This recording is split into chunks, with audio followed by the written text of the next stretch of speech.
Well. It looks like dlive is having its Instagram Facebook moment.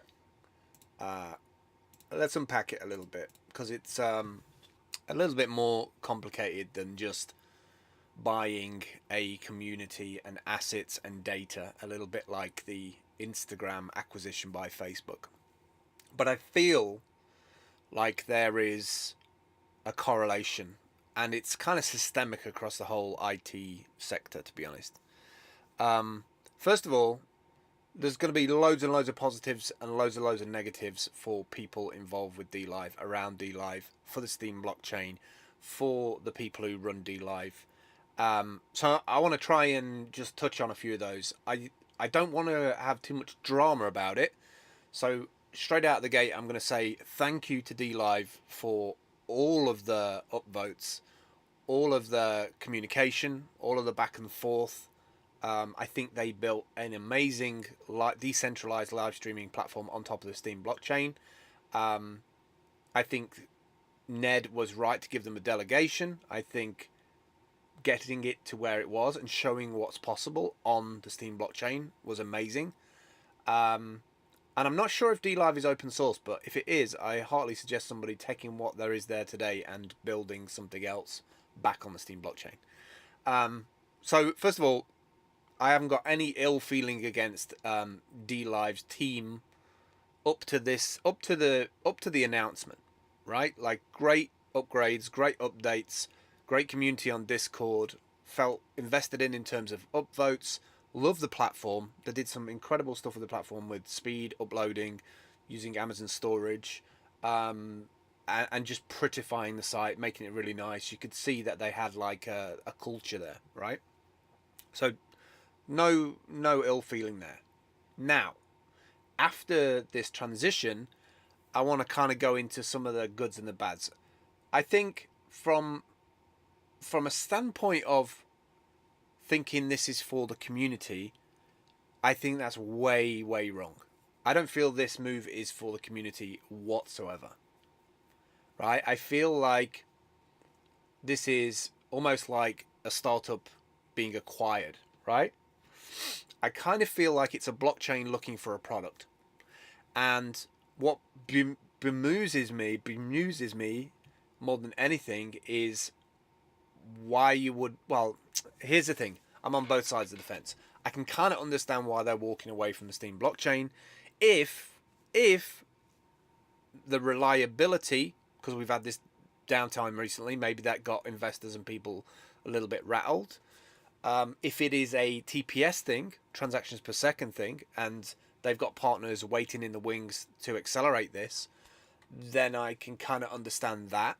My complete breakdown, though, is you're moving away from a battle-tested blockchain that is working, that has 19 hard forks already in the bag, right?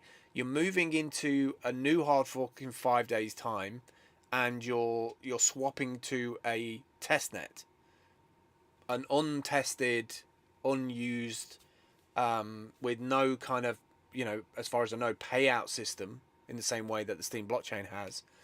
And from what I read in the blog post, it was for the community. It doesn't feel like it's for the community at all. It feels like somebody's trying to make a play to be the number one decentralized platform in the world, but at the expense of burning all of that community collateral that you've built up.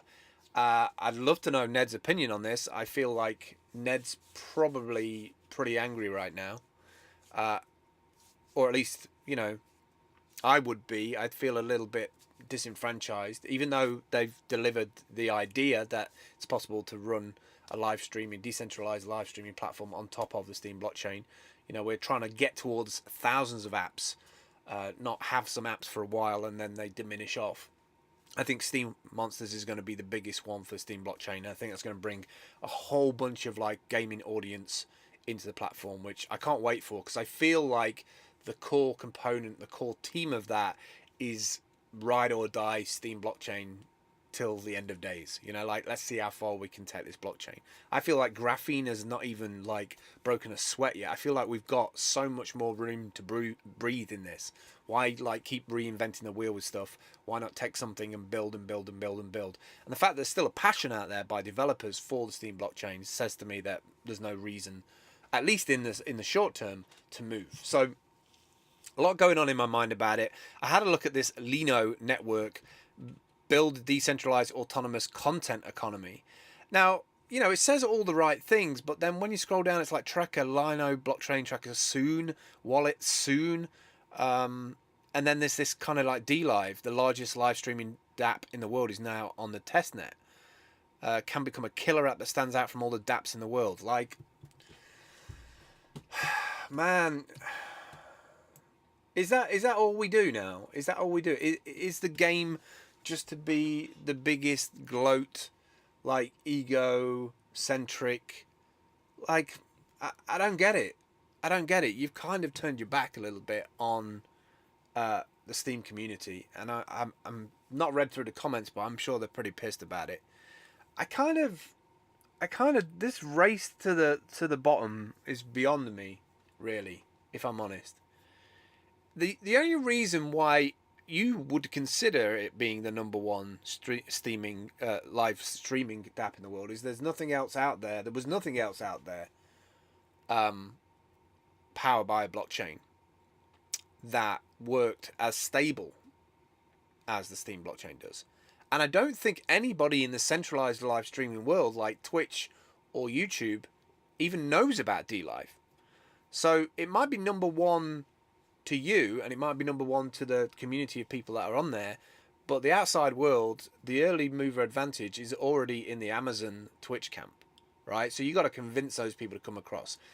And my thinking is that you've gone down this route because there's business people wanting to dominate this sector. I'm presuming that you are making a play to try and be the YouTube, but of decentralized video streaming, because you've gone for a blockchain that supposedly has this thousands of transactions per second. And I feel right now there's this kind of illusion being painted that this is just going to be, we're just carrying on as usual. And I think for the majority of people on dlive, they're probably just waiting for the same payments and things that they've been used to on Steem, and that's not going to be the case. I think this is a bad decision. Personally, I think it's a bad decision. I think it's probably ego driven. It's probably money driven. It's probably identity and status driven. There's probably an age thing here. Probably being manipulated a little bit to be bigger than it is. Feels like robbing from Peter to pay Paul, if you have ever heard of that expression. And I don't know, man. I don't know. I mean, like I said at the beginning, I have no malice. I wish them well. I just think it's the wrong choice. I think it's the wrong choice. If you're going to go and scale for something like this, why would you not go for something like EOS? Especially now that it's written in assembly and it's 2 times faster than it was when it launched.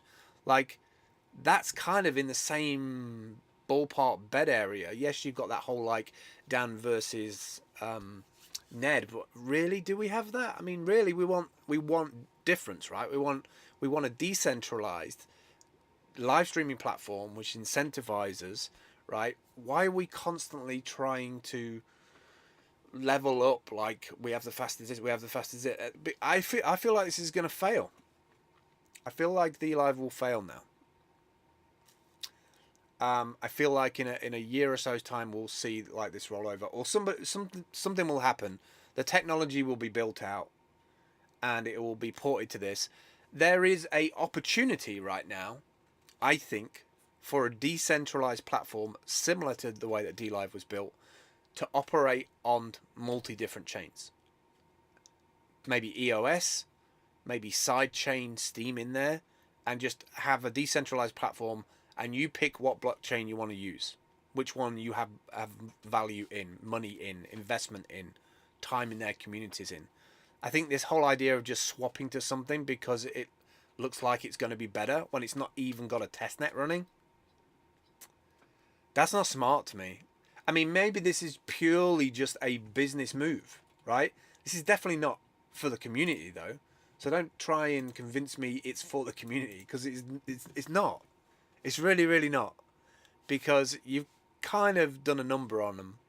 You know, like, I think the date was the 25th that you're making this change. You're making the change on the day that we go to HF20. There's a lot to be said for legacy, and there's a lot to be said for handshakes and doing the right thing by people. There's too many bridges get burnt in IT for the pursuit of. It feels like a bad move, man, to me.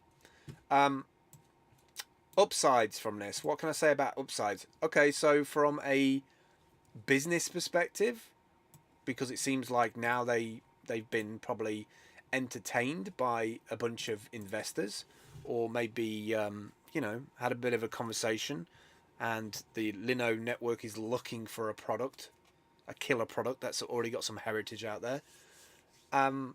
So I kind of feel like the team and the project has been headhunted, so that the Lino network has got something that they can actively run a blockchain on. But if you think that the community is going to just come with you, you've got your Instagram, Facebook problem, which is that Facebook are like, shit, we need content, we need headcount, we don't have all that, let's just buy a 2-year-old company for $1 billion, and we'll just poach their community. You're part of Facebook now. And it was slow at first, but gradually the business got into the Instagram world, and admittedly, I would say that it's probably worked out for the early Instagram influencers on there and building little pop-up businesses from just creating little bits of content on there. But what you know of dlive from yesterday is now over. It's over. Like, dlive as you knew it is over. Now, that's not to say that the team and the influencers and the way that they acquired their money by getting investment from Ned and building this up and then taking the steam out and putting it into this, maybe you just rack that off to business. But it does what it's always done on the internet, which is kind of destroyed the community feeling for me. But I wish them well. I hope the best for them. Obviously, I'm not going to be using dlive anymore. There's no reason for me to move to a completely different alien chain in the hope that it's going to offer me the same things that I learnt about the Steem blockchain, about the community, about how it's built, how it scales. And I was supporting or using dlive as a content creator because of the incremental updates, the regular pushes, the improvements, the fact that it was based on the Steem blockchain. If it's not on the Steem blockchain, then I won't be using it, unfortunately. But I wish them well.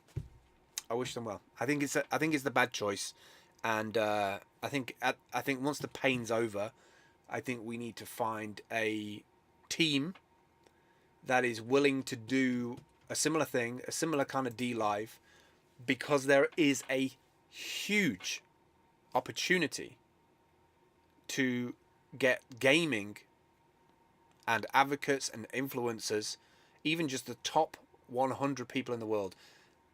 Don't scale because you want to scale for have millions and millions of users. Let's scale for 1,000 users. Use their influence to bring people to our solid 20 iterations hard forks blockchain and keep building. Yeah, that's my. I mean, I've not had too much coffee today, and I've got a different kind of day today, so I'm disappointed. Both sides, positive and negatives. You know, positives are I had a great experience while it existed. I felt like it was valuable to the Steemit community. I feel like that's gone now. I feel like the relationship's broken for me. I won't be following dlive or using it afterwards. Positives for dlive. I wish them the best with their business venture. I hope their large transactions per second will have the necessary community to actually use that. And I hope they don't just try and engineer a solution without taking stock of what the community bring to the evolution of a product. Because you could find yourself with no audience in a couple of years' time. That's all I'm going to say. All right, that's it for me. I will catch up with you soon. Take care, everybody. Bye-bye.